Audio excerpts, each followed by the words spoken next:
আমি নিজে বিশ্বাস করে আমি একবার কাছে বইয়া জিগাইছি, কাকা কিস্তি কয়টা? হুজুর শরম দিয়েন না। আমি না শরম দেই না, আপনি জিঙ্গাই। আমি কইলাম আরে আমি আমার না ভাই শরম দেই না, আমি এমনি জিঙ্গাইতে আছি আর কি। আজারে আছি জন কদুর বইছি, আমরা এনে চা খাইতাম, রাত হয়ে গেছে মাহফিল থেকে আইতের সময় আর কি। তো হুজুর কিস্তি 3টা চলে, 3টা কিস্তি। আপনার কিস্তি কয়টা দেখেন, জিজ্ঞাসা করেন। হে তো কিস্তি চিনে না, সে তো কিস্তি চিনে না। আমার মসজিদের ইমামরা তো কিস্তি চিনে না মিয়া,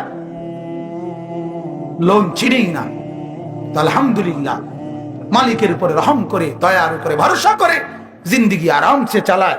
চুরিও করে না, ডাকাতিও করে না, কারো মাল লুণ্ঠন করে না, সুদও খায় না, ঘুষও খায় না। এজন্য এই সমাজের পবিত্র, দিনদার, আমানতদার, বিশ্বস্ত মানুষ যারা সেজদাওয়ালা, যারা বন্দেগীওয়ালা, যারা ঈমানওয়ালা, যারা আমলওয়ালা, এরাই এদের দ্বারা সমাজ নিরাপদ, এদের দ্বারা সমাজ ক্ষতিগ্রস্ত হয় না, এদের দ্বারা সমাজ ক্ষতিগ্রস্ত। অল্পতে যে তুষ্ট তার দ্বারা সমাজ